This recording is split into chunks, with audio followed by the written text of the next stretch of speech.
Okay, recording started. Okay. So towards the end of last lecture, we spoke about work. We spoke about what the definition of work is. We gave examples. Okay. Today, I am going to start, hopefully, to bring chapters 3, 4, 5, 6 all together in chapter 7. Okay. Now, we spoke a little bit at the beginning of chapter 7 about kinetic energy, which is the energy of something that is moving. Okay. Now, the work done by any force, okay, is equal to F dot T. Okay, and if it is exactly in the same direction, okay, if it's exactly in the same direction, great, my computer just got stuck.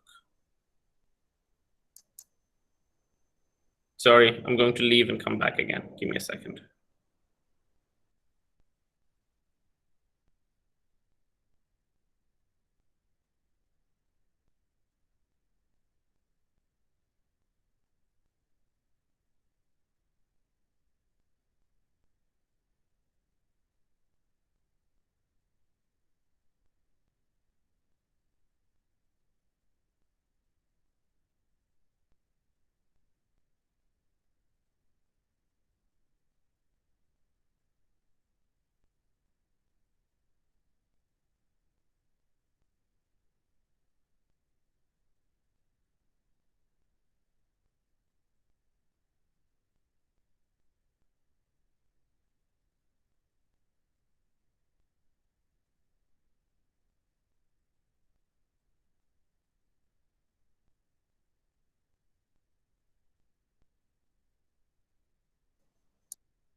Can you hear me?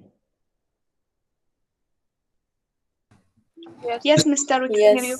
Okay, great. Thank you. Sorry about that. Using a new computer is never a good thing.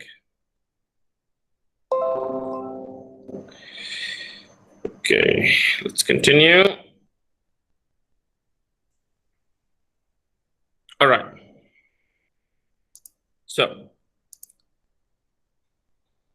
now if we take everything we did and bring it together, okay, work done by force is F dot D, which we have agreed that if it is in the same direction, it will be just equal to F times D. Yes, so far so good? All right. Now Newton's second law, F equals ma. We also have our equation, v squared equals u squared plus 2as. If I rearrange this, I will get xa equals v squared minus u squared over 2a over 2s. Okay. Now let me put them all back together. W, this is F, this is S, and then I am going to substitute this A here, and I will end up with m v squared minus u squared over 2s multiplied by s. The s and the s cancels, and I end up with half mv squared minus half mu squared, or half mv naught squared. What is this last line? Where have we seen this before? Where have we seen this before? Half mv squared. Kinetic.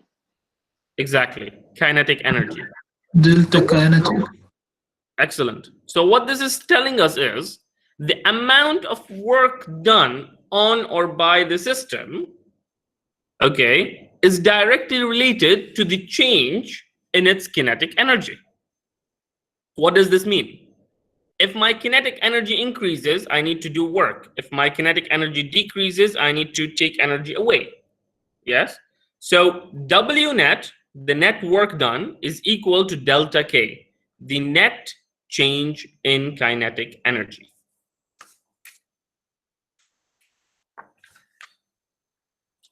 Okay. And we call this the work energy theorem. Okay, otherwise WET, wet. Okay. Let's look at it a bit more. What does this theorem tell us? It tells us that the net work done on an object is equal to the change in its kinetic energy. Now, of course, we are assuming here no other forces. Okay, we're assuming no friction, no gravitation, no other mumbo jumbo, which we will do in a later stage. Okay, so if we're assuming something is moving and there's work being done and no other force on Earth exists, then the net work done is equal to change in kinetic energy. So if the net work done is positive, that means my delta K is also positive. And if my energy increases and my energy is equal to, my kinetic energy is equal to half mv squared, that means, well, half is just a number, m is a constant. So it means my v increases, my velocity increases. If my net work is negative, so something like, for example, friction, okay, work done by friction, my net work is going to be negative because remember, cosine 180. Yeah, then work negative, delta K is less, negative, and thus that means that the velocity decreases. So far, so good? Any problems with what we said so far? No? Okay.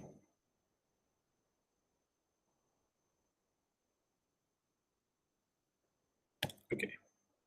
Let's do a problem. Now, this is not from your book, okay? This is from a different book. So don't bother about 7.02. Okay. You will notice that I don't really use many problems from your book. And my main reason for that is twofold.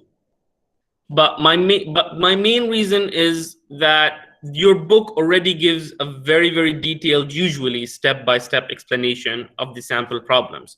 So what I am trying to do is to expose you to even more problems than the ones that are already in your book. Okay, but we also do problems from the book, samples from the book, and tutorials sometimes in lectures. Okay, so let's think of something. Say you have two people who are trying to move a safe. Okay, the safe has a mass of 225 kilograms, and they want to move it a distance d. Now, this first person is pulling the safe upwards at 40 degrees, and the second person is pushing the safe downwards 30 degrees, both from the horizontal. This person is doing it at 12 newtons. This person is doing it at 10 newtons. And I'm going to show you the power of using WET, the work energy theorem, to make really complicated questions become much, much easier because we're dealing with scalars. Okay, let's draw first our usual free body diagram. This is my free body diagram. One force this way, 10 newtons. One force this way, 12 newtons. Mark the angles. I have gravity downwards, Fn upwards. And the first question is, what is the net work done on the safe by forces F1 and F2 while it is moving this displacement of 8.5 meters? Now, there are many, many ways to do it, okay? But the easiest way to do this is just simply F dot D, Ft cosine theta. We have the F, we have the theta, and we have the D. So simply Fd cosine theta, 12, 8.5, 30 degree cosine 30 degrees, I get one number. I do it again for the 10 Newton force, and I get a second number. I add them up, and my total work done is approximately 153 joules, 153.4. Okay. Now the question is, the second part, during the displacement, what is the work done on the safe by the gravitational force and by the normal force? Any idea?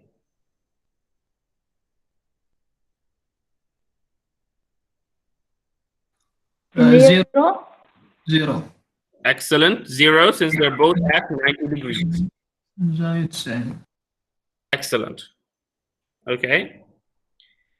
Now, if the safe is initially stationary means not moving, what is its speed at the end of the 8.5 meters displacement?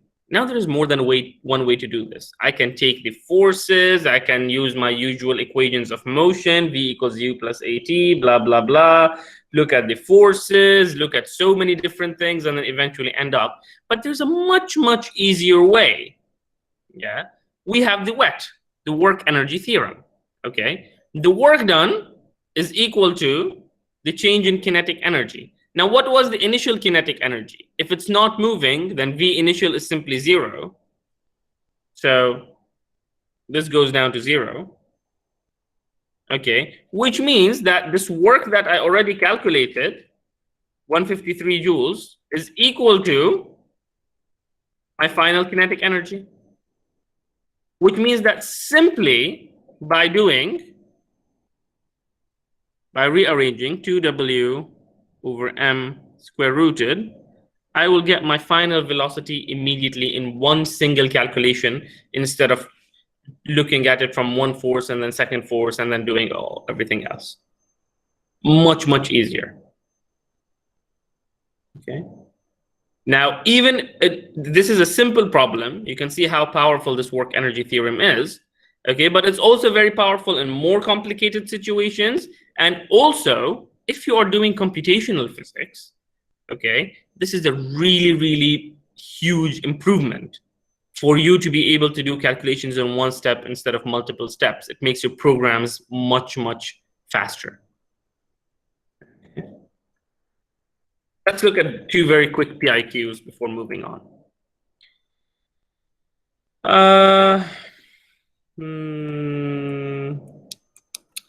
Determine the amount of work done in firing a 2-kilogram projectile to a speed of 50 meters per second. Neglect any effects due to air resistance. What is the amount of work done? I will do it with you now.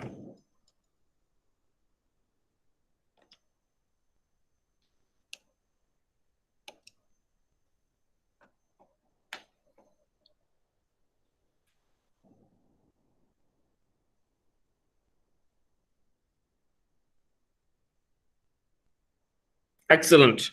Every single person has got it correct. It's C, 2,500 joules. The power of the work energy theorem. I don't know my angle of launch. I don't know so many things, but all I know is the mass and my final velocity, and I can immediately say that my work is equal to my change in kinetic energy, which is equal to half mvf squared minus half mvi squared. This is 0, so half 250 squared is equal to 2,500 joules. Very powerful. Let's look at another one. Two books of masses m and 2m slide on a desk with the same initial kinetic energy. So we have book m and we have book 2m.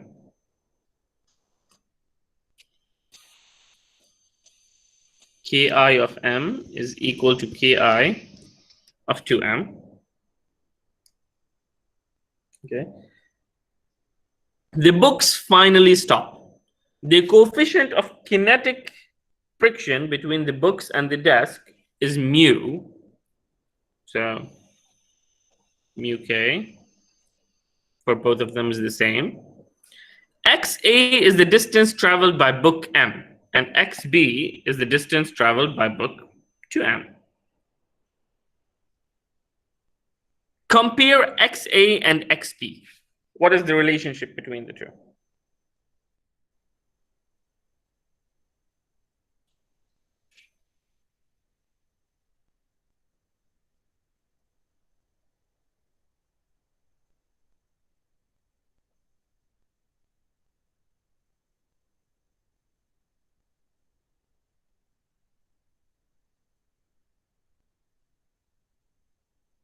Okay, one person says option 4. Let's see what the rest say.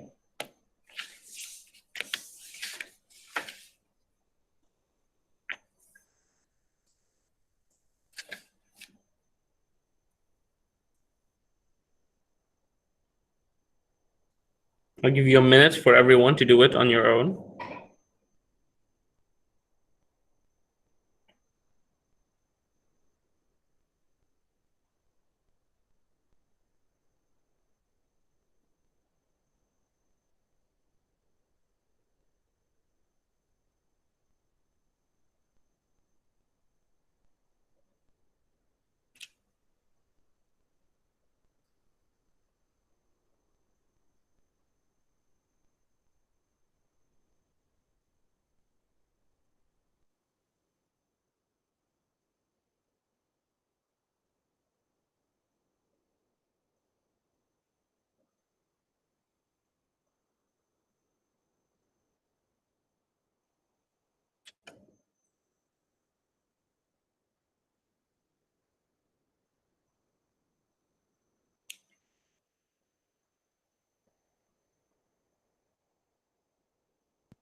Okay, so we have answers all over the place, 1, 2, 3, 4.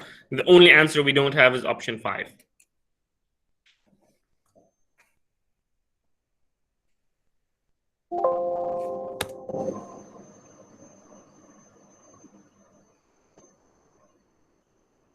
One or two, okay. Okay, so let's think of it this way. Their initial velocity, I took off the screen sharing on purpose. Their initial velocity is the same.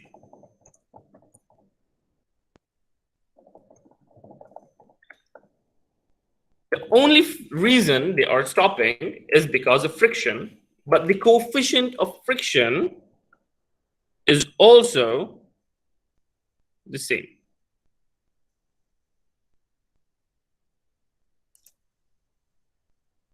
No, it took off the whiteboard as well. Okay, let's come back.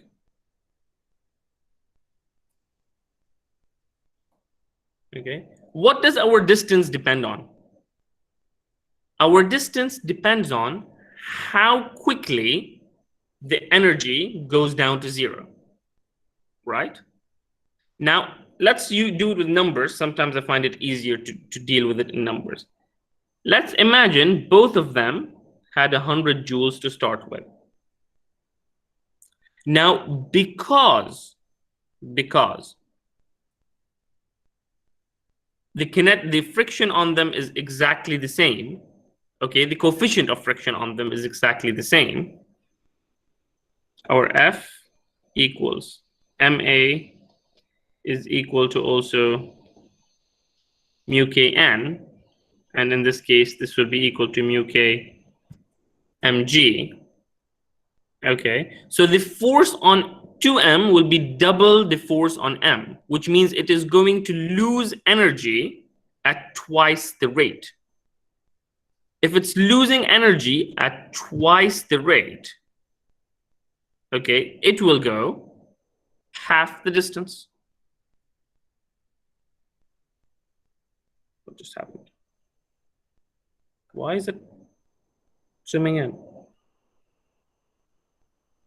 Stop zooming. So my book A, which is half the mass, is going to go double the distance of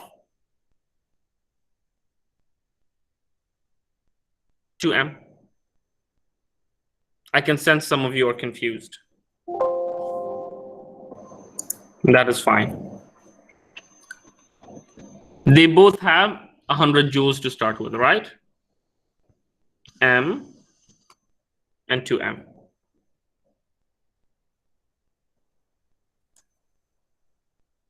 Hundred joules equals half mv squared, which means, and here 100 joules is equal to half 2m v squared, which means my v here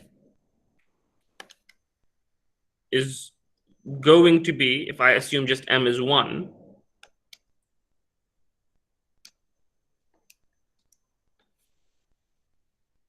14.2 meters per second.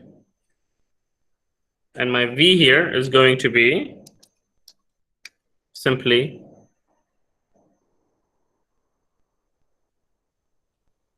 10 meters per second.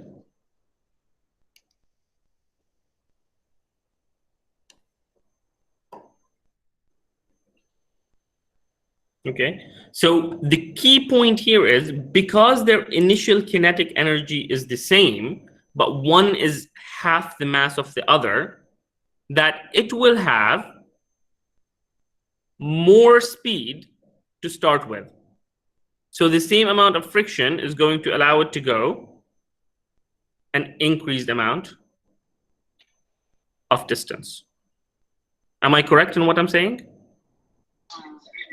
Doctor, but here in this equation, we should know the relation between the mass and distance.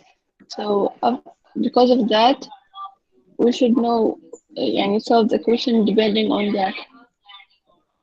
On the what? Depending on what is the relation between distance and mass. What is the relation between distance and mass? Okay, so how do we do that? Help me out. We know that W is equal Ft cosine theta, and we know that W is equal to half mv squared. So from that we can take the relation. Cosine theta and half mv squared. Okay. So my F here, my cosine theta are both horizontal. My force here is friction. So mu k mg d cosine theta. And here it's going to be mu k 2 mg d cosine theta, right? Yes. Yes. Okay. Now what do I do? Help me out.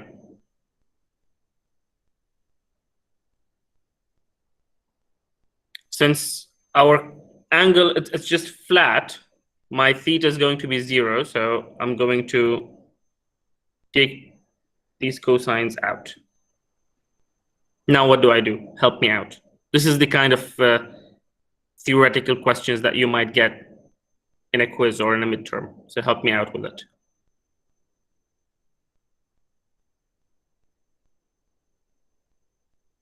And we know that mu is equal. This way. So yes, the mu's are also equal. So I will take them out. gravity also. So G is also equal. So I will take it out. Remaining M and G. M's are also equal. So I will take them out. M's are not equal. One is 1, one is 2. Yeah, so M into M. So the M's go away. I just end up with 2. So I get, what do I get at the end? D1 equals 2D2. Excellent. Well done. Okay. Let's move on. أيوة. ما المفروض أن بينهن علاقة عكسية تربيعية؟ عكسية تربيعية. Explain to me. يعني بين ال M وال V علاقة عكسية تربيعية، لأن ال V تربيع. والفي والاكس displacement طردية. فإذا بتكون بين الإكس والإم عكسية تربيعية نفس الشيء. يعني XA تساوي equal 4XB. I think that. So should it be 4 times as much or a quarter times as much? 4 times as much? Yes. Okay, so you're saying it's option 5. Yes. Okay, but the key point, you would be correct. Okay, but the key point here is that their initial kinetic energy is the same. You're only thinking at the moment in terms of the you are thinking in terms of velocity, right? But if the kinetic energy is the same to start with, okay, 1 second.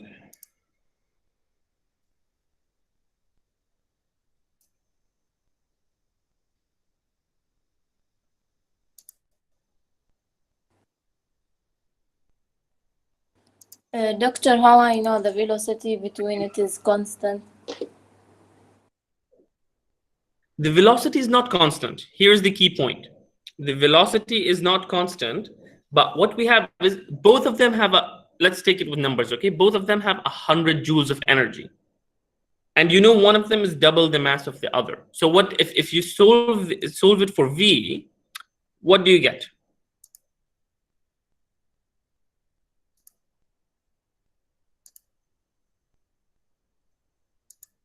Think of it. Give it a second.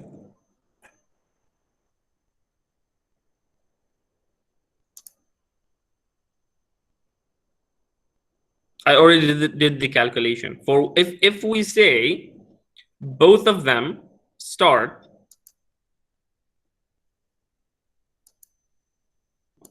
my computer is insisting on being crazy today.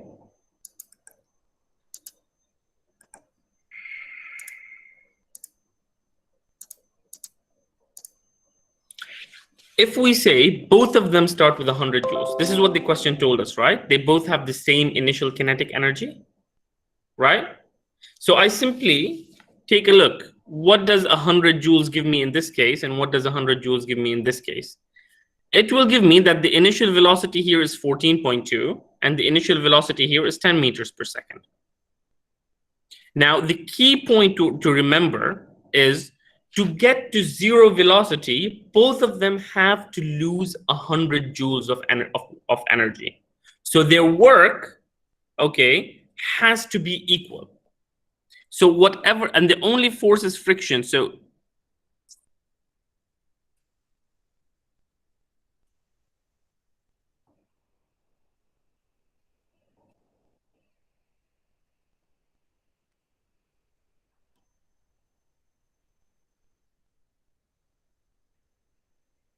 this is what we have. Both of them are equal to 100 joules. Both of them lose the exact same energy. Now, if both of them lose the exact same energy, it means these two equations need to be the same. Okay? Now, if these two equations need to be the same, I will start by taking off all the, if there's an equal sign, I'll take off all the equal terms, right? So I'll take the mu k. I have m on both sides. I have g on both sides. I have cosine theta on both sides. And what I end up with is d1, which is equal to 100 joules, okay, is equal to 2 d2. So although they both have the same initial kinetic energy, they don't have the same initial velocity. Okay, the velocity has a square root in it.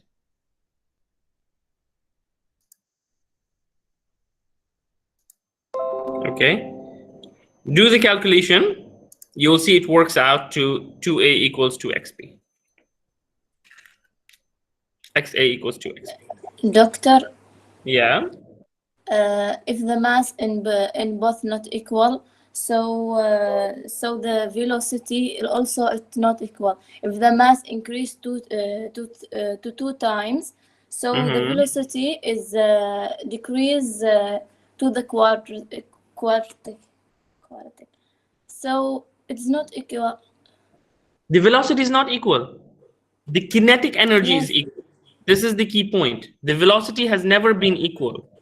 Okay, so to have the same KE, okay, so I know this is M and this is, if my kinetic energies are equal but their mass, one of them is double the other, okay, this will be the relationship I have. The halves go, the M goes, VA squared is equal to be 2 VB squared, which means if I want to find a proper relationship, my mass of the lighter book of mass, my velocity of my lighter book of mass M is going to be this. Square root of 2 is about 0.707.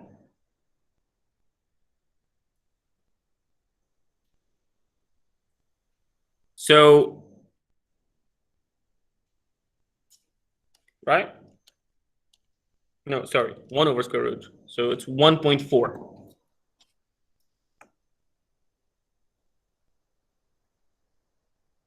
So my velocity of my lighter one is actually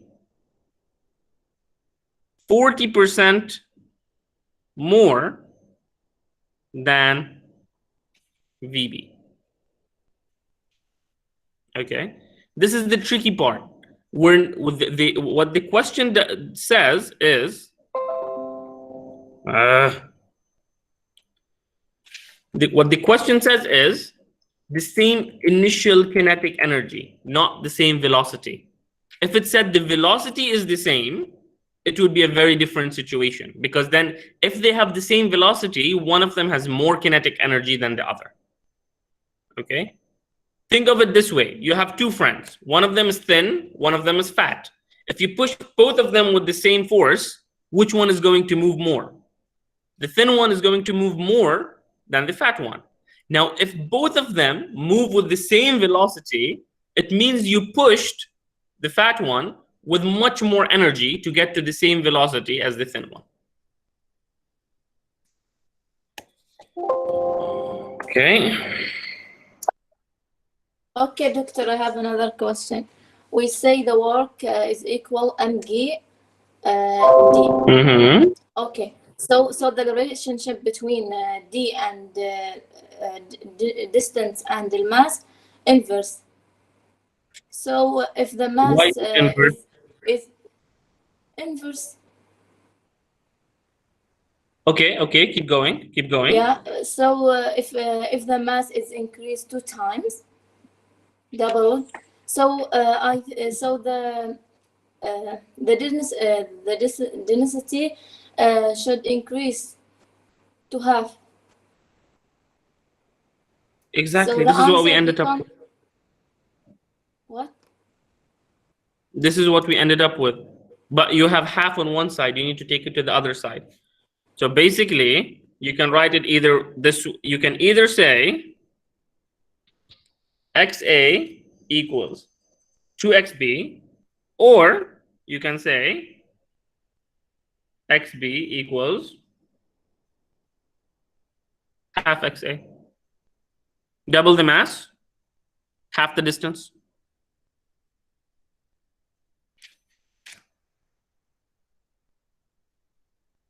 Mass double. Okay. Thank you. Yeah? It's just which way you write it. Okay.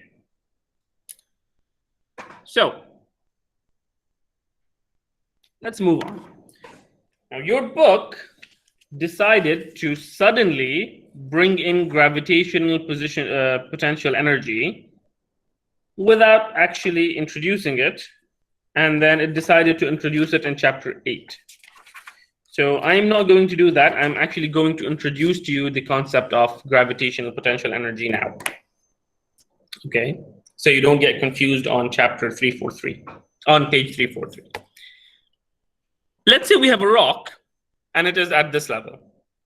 There is a force of gravity down, Fg, right?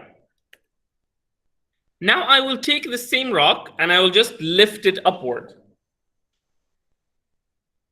Now I moved it a distance d, right? What is the work I did when I moved it this distance d? F dot d, so mg d, and then my angle, cosine theta, right? Never mind these. Correct? Okay. Y0. Remember, this time I'm working against gravity and I'm taking it up. I'm not moving it horizontally. So it's not at 90 degrees. It's at 180 degrees. So my force is down, mg, but my movement is up, d, and my direction is exactly opposite. One is going down, one is going up. So the angle between them is 180 degrees. So I end up with cosine 180 is -1 minus mgd, right? Okay, so I have done work on this system of minus mgd, but so this is energy, yeah, this is extra energy, but where does this energy go? What happens to this energy? Where does it go? Let's consider the reverse. My rock is now up, gravity is still down, but now I leave it and it just drops, right? So my direction of motion is now, my displacement is downwards. Again, what is the work done? mgd cosine theta. But what is my theta now? 0. Free fall, my theta is 0 because they're both in the same direction, they're parallel. So mgd cosine 0 is simply mgd plus mgd. Have you noticed something? When I took the rock up, I did minus mgd. When I went down, I went plus mgd. Let's now look at the velocity. It will all come together in the next slide. My velocity, when I'm down here, is 0. I move it, the velocity increases, but then eventually I stop here. So my velocity is again 0. Yeah? So what is the change in my kinetic energy? My initial kinetic energy is 0. My final kinetic energy is 0. And we said that work, which in this case is mgd, is equal to delta k. We have a problem because my final velocity is still 0. My initial velocity is still 0. So mgd is a number, but then my delta k is equal to 0. And I have a big, big mathematical problem, okay, where my number is equal to 0, and that is mathematically impossible. A number cannot be equal to 0. A number needs to be equal to number. 0 is equal to 0. So what happens to this energy? Where does it go? And the answer is, this energy, okay, we call it, well, let's do it mathematically first. Okay, if I do it, my kf minus ki is still 0. So my net work done, okay, is stored. And this stored energy, okay, we call it potential energy. What do we do with this work? We use it to actually do the lifting and the lowering. Okay. Note that the work does not need to be equal. They are only equal if the initial and final kinetic energies are equal. Okay, so if I start from 0 and go to 0, then the work needs to be equal. Otherwise, it does not need to be equal. Okay, so it doesn't have to stop. It might just, if I throw it in outer space, it will just simply keep on moving, right? In that case, your final V is not equal to 0.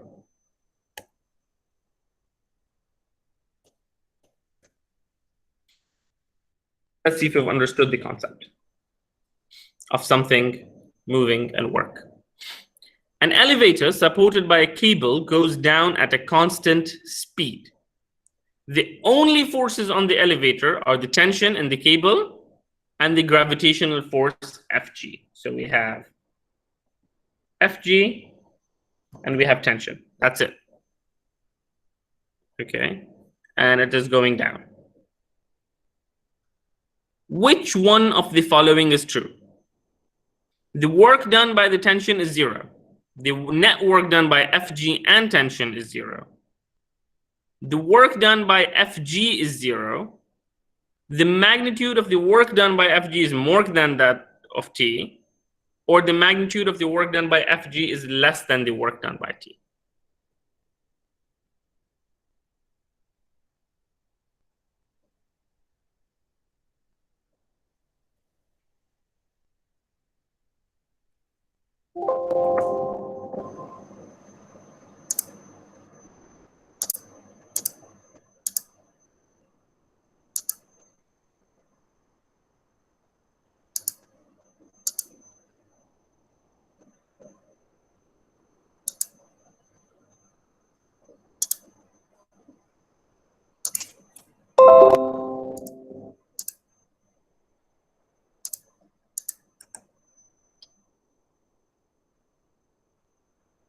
B, C, okay.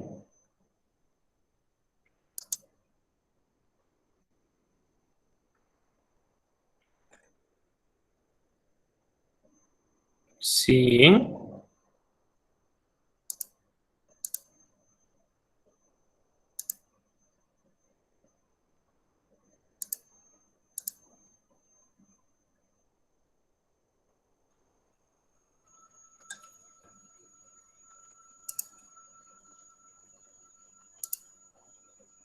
Okay, so most people say C is the correct answer.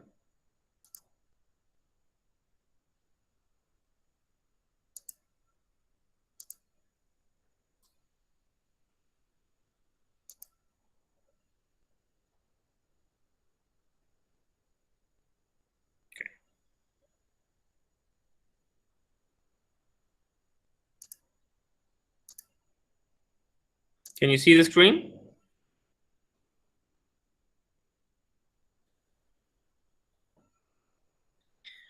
What if I told you the correct answer is B?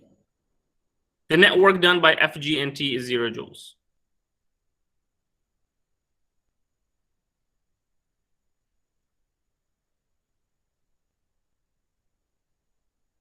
Here are the key terms in the question. It goes down at a constant. It goes down at a constant speed, which means acceleration is equal to 0, right? If acceleration is equal to 0, it means that force equals ma is equal to also 0, which means that the net work done, which is F dot D, also needs to be 0 because my F is 0. Okay. So what is happening is, since it's a constant speed, there is no energy being added and no energy being taken away. So nothing is speeding up, nothing is slowing down. Yeah. Gravity is doing work of mgd downwards. Tension upwards needs to be minus mgd to make the net force equals 0. So if the question said work of gravity, it would be mgd. If the question said work of tension, it is going to be equal to minus mgd, i.e. minus work of gravity. The net work will be equal to work of gravity plus work of tension, which is going to be mgd minus mgd is equal to 0. Let's take a look at another one. Arabsat satellites have a circular orbit of radius r around the Earth. What is the work done by gravity on the satellite? The satellite has mass m and speed v. What is the work done by gravity? I'll give you a hint. Okay, it said the speed. Okay, it doesn't actually tell us anything about the speed, but the hint is it's going in a circle. Remember the distinction between speed and velocity. And remember the definition of acceleration.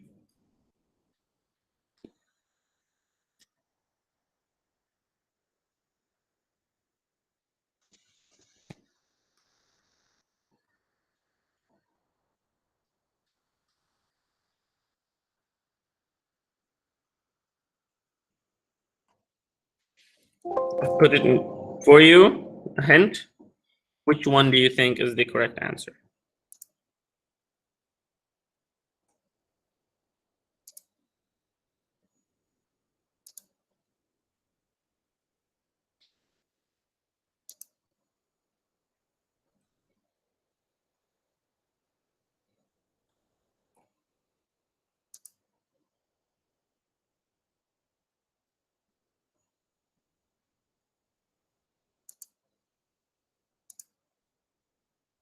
Okay, a couple people say 0.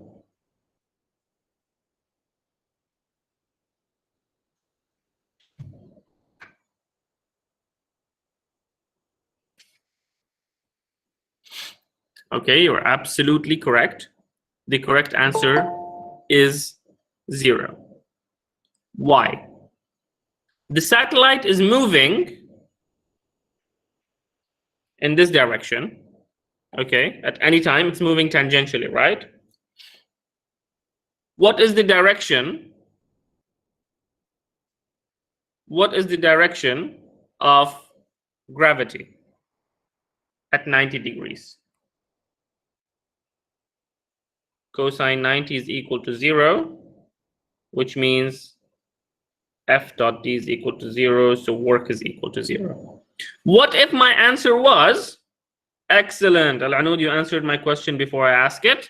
Okay, what if my question was, what is the work done by centripetal force? Then it will be equal to option 1, mv squared over 2. No, actually not option 2. That is wrong. It will be different. Okay, then it would be actually, yes, mv squared. Yes, it will be option 1. Okay, but that's a different issue.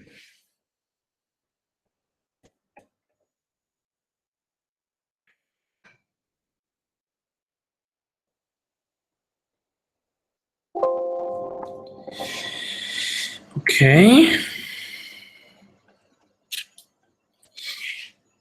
Now we can either move on to power 112. Actually, you know what? I want to do more examples with you. Okay. I want to do more examples with you. Okay. So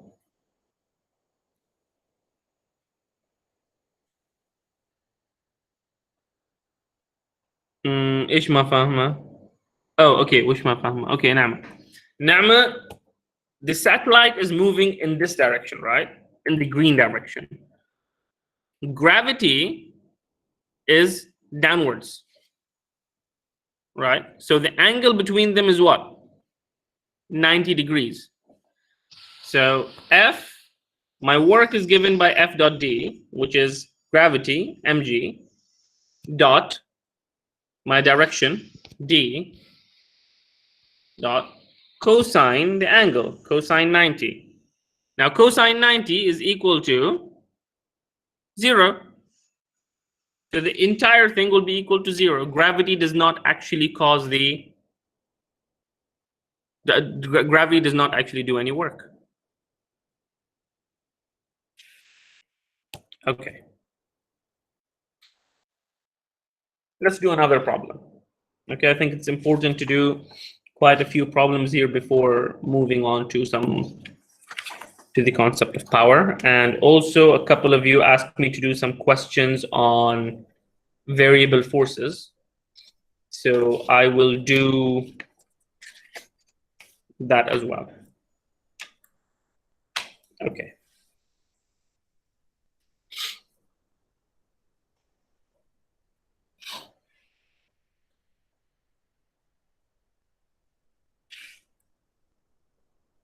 We have a sleigh that is being pulled by a rope over a pulley over a distance of 20 meters at an angle of 30 degrees, and the sleigh weighs 200 kilograms.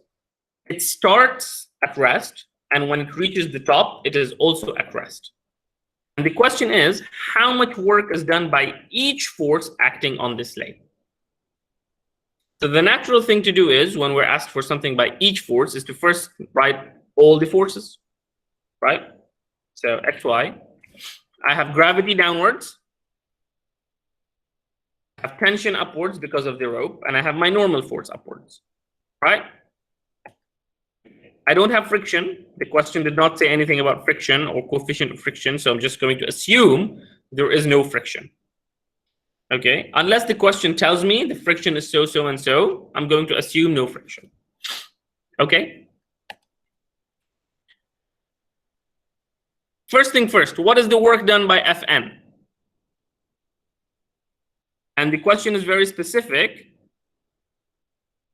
Okay, by each force. So what is the work done by Fn to start with? Anyone? 0. Excellent. What is the direction of motion? And the x-axis. Where is Fn acting? And the y-axis.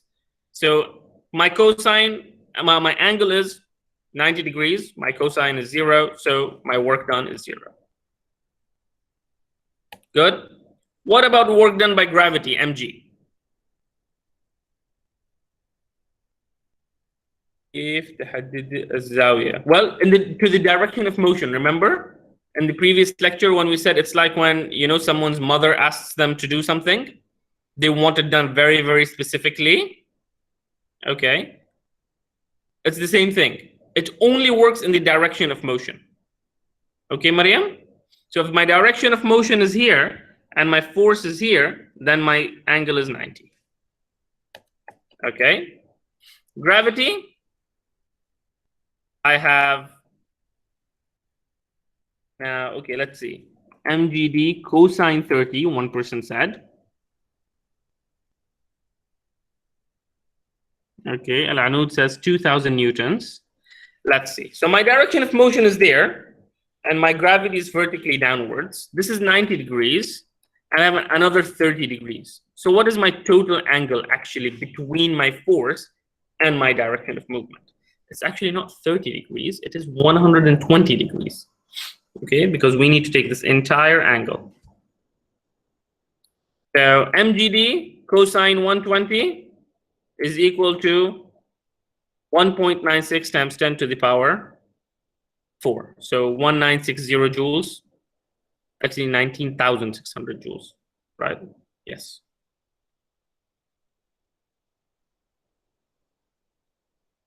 Okay, what about the work done by tension? Tension is already in the direction of motion. Okay.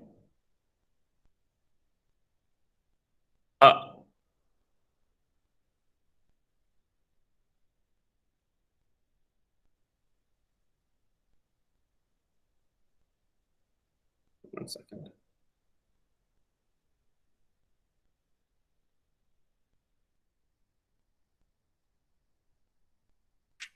So the question is, what is my work done by tension? Now this is fine. My work done by tension is equal to F dot D. Yes, no? I have a problem here. What is my actual tension? The question did not tell me what tension is. Yeah. I know it's tension times D, but what is tension? What is the magnitude of tension? I don't have a number. Well, we remember from our resolving of forces of gravity. Okay. If we assume acceleration is equal to 0, so it's a constant. Okay. Tension is going to be equal to the gravity. Okay. mg sine theta. And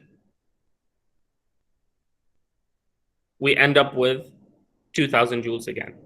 Now I'll explain something in a second. دكتور أيوة. هنا الأف ما نفسها الأف نت.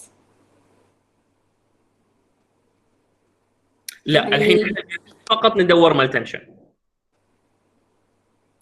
طيب لما نطلع اللي هي مال التنشن الأف ما نستخدم الام جي ساين 30 في الأوبوسايد سايد، يعني نستخدمها نطرح، يعني نعتبر الأف أف نت. فيها شيء. There's a point to be taken into consideration. This is why I wrote the whole thing, and I'll explain it. See, we have a sine and a cosine in the same equation. So what actually happened is we agree that work is F dot D, right? We agree that F needs to be tension. Now we say tension is equal to the downward force. So mg sine theta dot D. So far, so good? This is tension. Okay. Now, what is the dot product? Let's not forget that. D cosine theta. Now, since tension and the direction of motion is both in the same direction, my theta is equal to B 0.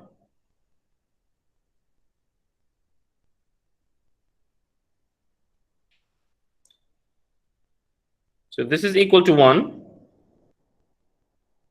And we end up with 2000 joules.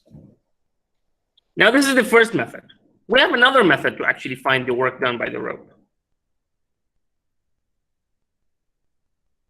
Okay. We know that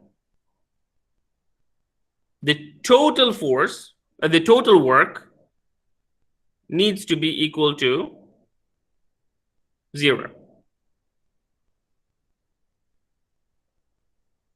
Okay.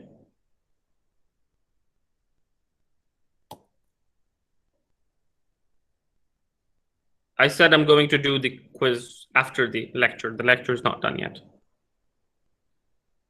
Okay. We know that the sum of all the works need to be equal to 0. We know work done by gravity is equal to 0. Sorry, not 0. We know the work done by gravity is 1.96 times 10 to the power 4. Work done by the normal force is equal to 0, which only leaves work done by tension. If my net work is equal to 0, then the only way that could happen is if my WT is equal to minus WG. Okay. Now I'm going to stop at this point. It's 1:23. I want to do one more example next lecture on variable forces. Okay. I'm going to save this.